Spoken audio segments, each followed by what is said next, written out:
నీకసలు సిగ్గనేదే లేదా? రాత్రి సమయం, వెళ్ళి నిద్రపో. నన్ను ఎవరు కొట్టారు ఇప్పుడు? నా ముందు పాముంది కదా, పాంబు నన్ను కొట్టిందా ఏంటి? లేదు, ఇందుకు అవకాశమే లేదు. రాత్రి సమయాన్ని నీకు నేను చెప్పాను కదా, వెళ్ళి నువ్వు పడుకో. వెళ్ళిపోతాను. దుర్యోధనన్నయ్య,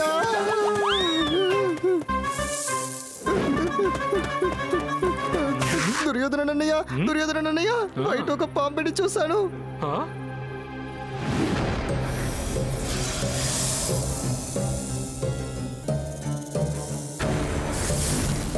భీమా, లేకు భీమా. ఎవరది? పడుకోనివ్వు. ఓహో, నేనేం చెయ్యాలి? బయట ఆ బాలుడు నిద్రపోవడానికి సిద్ధంగా లేడు, ఇక్కడ భీముడు లేవడానికి సిద్ధంగా లేడు. భీమా, లెగు భీమా, నేనే నాగకన్నిని, నీలం. నాగకన్నిగా నువ్వా? ఈ రాత్రి పూట ఎక్కడికెందుకు వచ్చావు? నేను ఏదో కళ అనుకున్నాను తెలుసా? మిత్రమా భీమా, నాగలోకం అపాయంలో ఉంది.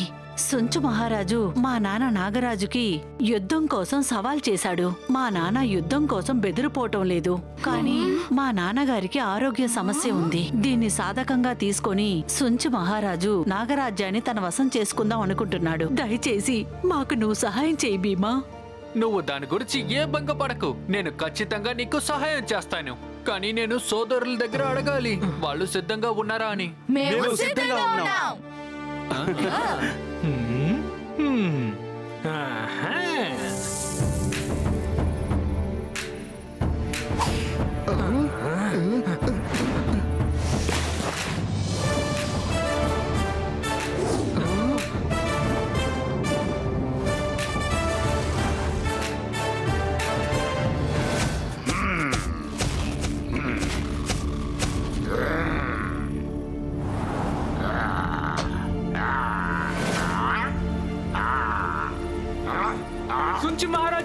సుంచి మహారాజా, ఆగండి!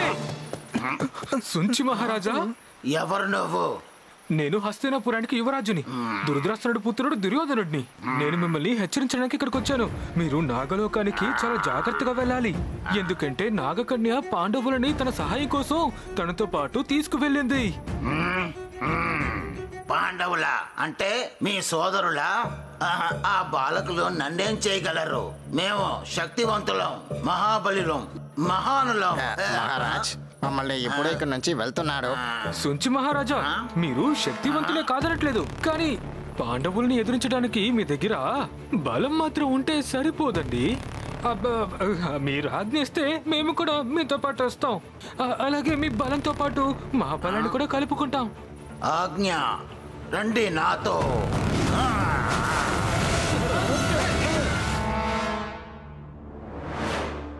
పాండవులారా, మిమ్మల్ందరినీ చూస్తే నాకు ఆనందంగా ఉంది. సుంచిత రాజాని చూస్తే నాకు చాలా బాధగా ఉండేది, కానీ మీరు వచ్చారన్న సంతోషంతో ఆ బాధంతా పోయింది. మహారాజు, ఇంక మీరు బెంగపడకుండా మీ ఆరోగ్యం మీద శ్రద్ధ చూపించండి. ఇంక మీరు యుద్ధం గురించి ఆలోచించాల్సిన అవసరమే లేదు. యుద్ధం గురించి ఆలోచించిన అవసరం ఉంది, ఎందుకంటే శక్తివంతుడైన మహాబలి మేలురాజు మీ ఎదురుకుండా ఉన్నాడు. యుద్ధానికి భయపడ్డారా? ఇందులో భయపడ్డానికి ఏమీ లేదు మహారాజా, కానీ అకారణంగా యుద్ధం చేయడం ఎంతో నాశనానికి దారితీస్తుంది. అది మీ రాజ్యమైనా సరే, అలాగే నాగలోకమైనా సరే, కనుక యుద్ధము అనుచితం అంటారా? బాలక, పాము నేవలి శత్రుత్వం గురించి నీకింకా తెలియదనుకుంటా. పాము నేవలి శత్రుత్వం ఎన్నో ఏళ్లుగా ఉంటుంది. ఇవాళ తాడో పేడో తేల్చుకునే యుద్ధం జరగాల్సిందే. యుద్ధానికి మీరు అంత ఆశపడితే ముందు నాతో మీరు యుద్ధం చెయ్యండి. నువ్వు కూడా యుద్ధానికి ఉత్సాహంగా ఉన్నట్టున్నావు. అయితే సరే బాలక, నా సహాయకులు నీతో యుద్ధం చేస్తారు. రాజు ఇంకా రాజుల యుద్ధం తర్వాత జరుగుతుంది. దాడి చెయ్యండి.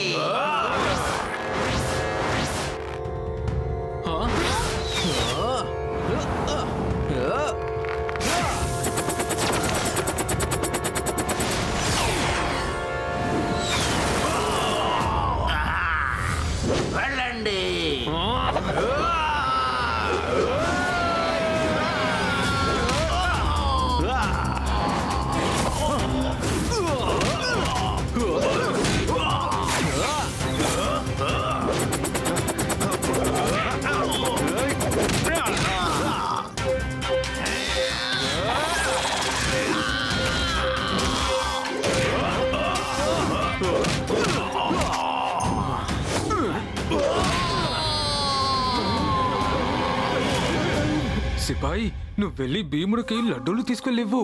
అప్పుడు భీముడు యుద్ధాన్ని మానేసి లడ్డూ తింటూ కూర్చుంటాడు.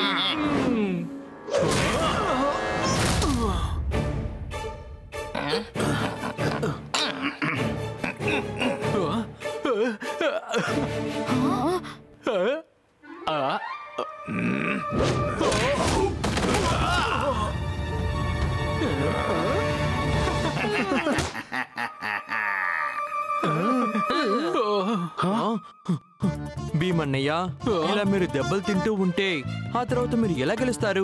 ముందుగా మీరు దెబ్బలు తిని అటు వెళ్ళి కూర్చోండి. లేదు, నేను ఉన్న వరకు నా లడ్డూని ఎవరిని ముట్టుకోవడానికి కూడా వదలను.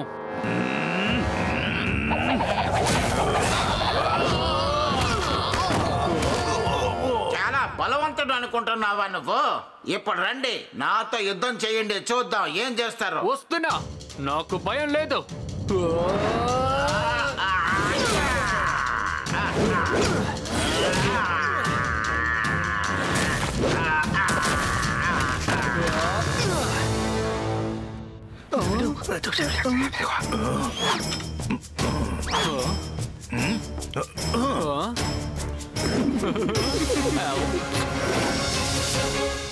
ఈ సైన్యం భీమన్నయ్య బలహీనతని బాగా అర్థం చేసుకున్నారు. వాళ్ళు ఒక్కొక్కసారి ఎక్కువ లడ్లు తెచ్చిపెట్టి ఆయన దారి మళ్లించాలని చూస్తున్నారు.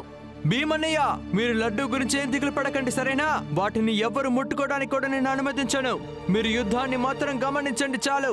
మీరు యుద్ధాన్ని ఎంత త్వరగా ముగిస్తారో అన్ని లడ్డూని మీరే తినే అవకాశం ఉంటుంది. అరే, అలాగా? ఇప్పుడే యుద్ధాన్ని అవగొడతాను.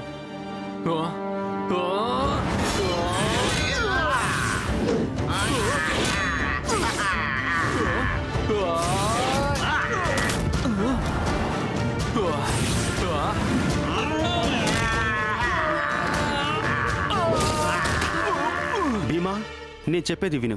అతను మాయమవడానికి ముందు తన కళ్ళను మూస్తున్నాడు. తన కళ్ళను మూయగానే నీవు వెంటనే దాడి చేయము.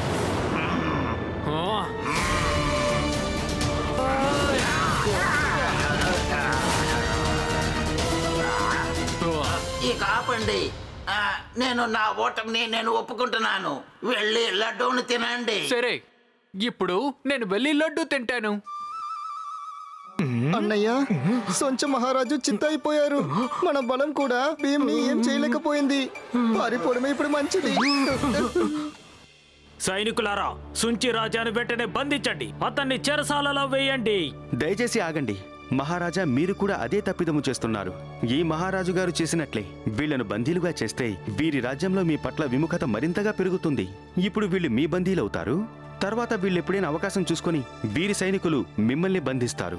ఇదే విధంగా కొనసాగితే ఈ శత్రుత్వం ఎప్పటికీ ముగియదు. కనుక నా మాట విని మీరు మిత్రులుగా మారి మీ రాజ్యాల్లో సంతోషంగా జీవించండి. మేం మిత్రత్వాన్ని స్వీకరిస్తున్నాము, కానీ సుంచి రాజాన్ని యుద్ధం చేయాలని తప్పించారు. అది నేను తప్పు చేశాను. నాకు మీతో స్నేహం చేయాలని ఆశగా ఉంది. రాజు కర్తవ్యం ఏంటంటే ప్రజల్ని సురక్షితంగా ఉంచడమే, యుద్ధానికి పంపించడం కాదు. ఇవాటి నుంచి నెవ్లరాజు, నాగరాజు మిత్రులము. పాండవులారా, మీరు నాలో ఉన్న ద్వేషాన్ని ఇంకా అహంకారాన్ని తుడిచేశారు. నేను మీకు రుణపడుంటాను. ఇంకా భీమ్ నీలాంటి వీరుడు. ఆయననే మీరు చూడకండి. ఇప్పుడు ఆయనకి నచ్చిన పనిని చేస్తున్నారు.